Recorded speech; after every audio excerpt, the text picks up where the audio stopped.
அவங்க என்னோட அத்தை பையன் சார். அவங்களோட அம்மா வந்து நான் பிறக்காததுக்கு முன்னாடியே டிசைட் பண்ணிட்டாங்க சார். ஒரு குழந்தை ஒன்று, அவங்க தம்பியோட பொண்ணு நான். அதனால வந்து ஒரு குழந்தைன்னு ஒன்று பிறந்ததுன்னா கண்டிப்பாக என் பையனுக்கு தான் கல்யாணம் பண்ணி வைக்கணும் அப்படின்னு டிசைட் பண்ணிட்டாங்க. குழந்தை. Yes sir. நான் பிறந்ததுலேருந்து அந்த சக்கரை தண்ணி வைக்கிறது, எனக்கு காது குத்துந்து எல்லாமே அவங்க மடியில் தான் வச்சு அவங்கள தான் வச்சு கேரை பண்ணுவாங்க. எனக்கு இவங்களோட அவங்க அம்மாவை ரொம்ப பிடிக்கும். ரொம்ப கேரிங்காக நடந்துப்பாங்க. அவங்க வந்து என்னை பேர் சொல்லி கூட கூப்பிட்டதில்ல, மருமக அப்படி தான் கூப்பிடுவாங்க. அதனாலேயே என்னமோ எனக்கு இவங்க மேலே பிடிக்கும். நான் எது சொன்னாலும் அவங்க அதுக்கு ஆப்போசிட்டாகவே செய்வாங்க. நான் சொல்கிறது எதுவும் கேட்க மாட்டாங்க. ரிலேஷன்ஷிப்பாக ஆகணும் தான் ஆசை. அவருக்கு? எனக்கும் ஆசை தான் சார். 2 பேரும் ஆசை தான். இப்போ ஏன் சொல்லாமல் இருந்தீங்க? அது ஏன் மைக்கு இந்த பொண்ணோட ஆம்பளை வருஷன் போலப்பாவ. இந்த பக்கம் பேசும்போது இப்படி திரும்பிக்கிறியா அப்படி திரும்பிக்கிறியா? எனக்கு பேச அதிகமாக தெரியாது சார். உங்களுக்கும் அவங்களை கல்யாணம் பண்ண ஆசை? ஆமாம் சார். அவங்களுக்கும் ஆசை.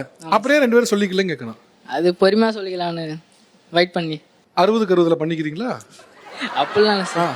இல்லப்பா, ஏன் இவ்வளவு சொல்லுங்க? வீட்லயும் பிரச்சனை இல்லை. அவங்க சொல்லுவாங்கன்னு வெயிட் பண்ணிட்டு இருந்தோம். அவங்களும் சொல்லல, அதான் நானும் சொல்லல. அப்படியே போயிட்டு இருக்கு.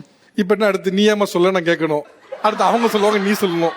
சார், அவங்களுக்கு வந்து ஆக்டிங் மேலே கொஞ்சம் ஆர்வம் இருக்கிறதுனால எனக்கு அவங்கள லைஃப்பில் சக்ஸஸ் ஆக்கிட்டு அதுக்கப்புறம் சொல்லிக்கலாம் அப்படின்னுட்டு நான் இருந்தேன் சார். இப்போ என்ன ஒரு ஹீரோ அனுப்புறதா கல்யாணமா? அப்படி இல்லை சார். ஓரளவு ஒரு செலிப்ரிட்டி அளவு ஆனதுக்கப்புறம் நம்ம போய் சொன்னோன்னா அது கரெக்டாக இருக்கும். அவங்க லைஃப்பில் வந்து சக்ஸஸ் ஆகிட்டு அதுக்கப்புறம் எதாக இருந்தாலும் பண்ணலாம் அப்படின்னு எனக்கு தோணுது சார். நான் எது சொன்னாலும் ரூல்ஸ் போடுறேன் அப்படின்னு சொல்லுவாங்க சரி, அது ஓகே. இப்போ நீங்கள் இப்போ ஃப்ரெண்ட்ஷிப் ஒரு ரூல்ஸா சார் போடுது? 1000 ரூல்ஸ் போடுது உட்காந்துக்கிட்டு. எதை எடுத்தாலும் ரூல்ஸ். என்ன ரூல்ஸ்? இங்க போக கூடாது, அங்க போக கூடாதுங்க. இந்த செலிபிரிட்டிக்கே ரூல்ஸா? இந்த ஷர்ட் போட கூடாதுங்க. ஒரு செலிபிரிட்டி சட்டை போடக்கூடாதா?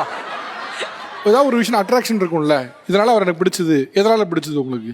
எங்க அப்பா அளவுக்கு என்னை வந்து கேரிங் பண்ணிப்பாங்க. எனக்கு வந்து எஸ்ஐ ஆகணும் அப்படின்னு ஆசை சார். அதுக்கு வந்து இவங்க இன்ன வரைக்கும் சப்போர்ட் பண்ணிட்டு இருக்காங்க. உன்னால முடியும். எல்லாரும் இதெல்லாம் வந்து நடக்கிற காரியமா? அதெல்லாம் நடக்காது. அது எப்படி பொண்ணு வந்து எஸ்ஐ ஆக முடியும் அப்படிலாம் சொல்லுவாங்க. ஆனா வந்து இவங்க சப்போர்ட் பண்ணுவாங்க. இவர் என்ன பண்ணுவாரு? இவர் என்ன சப்போர்ட் பண்ணுவாரு? நீ வந்து இதெல்லாம் இந்த கொஸ்டின்ஸ் எல்லாம் படி, இப்பல இருந்து படிக்க கத்துக்கோ, அகாடமி சேரு, இந்த காலேஜ் போய் சேரு, அந்த மாதிரி அவங்க வந்து பார்த்து எல்லாமே செய்வாங்க. ஓகே, அவளை பார்த்து பண்றதுக்கு நீங்க எஸ்ஐ ஆகிறதுலே ரூல்ஸ் போட்டுருக்கீங்க. சரி, இப்போ செலிபிரிட்டி ஆனதான் கல்யாணம், அதுக்கு என்ன பண்றது? நான் ஆயிடுவேன் சார். நம்பிக்கை இருக்கு. எனக்கு ஃபுல் நம்பிக்கை. எத்தனை வருஷம் ஆகும்? வருஷம் இல்லை, ஃபுல் நம்பிக்கை இருக்கு. இன்னும் 2 வருஷத்துல எப்படியாச்சும் நம்பிக்கை இருக்கு, வச்சிருக்கான். வந்துடும் அப்படி மேலே. ஸோ படத்தில் அடிச்சுட்டு அதுக்கப்புறம் போனதுக்கப்புறம் கல்யாணம் பண்ணலான்னு இருக்கீங்க? ஆமாங்க சார். சூப்பர், வாழ்த்துக்கள் செலிபிரிட்டி சார்.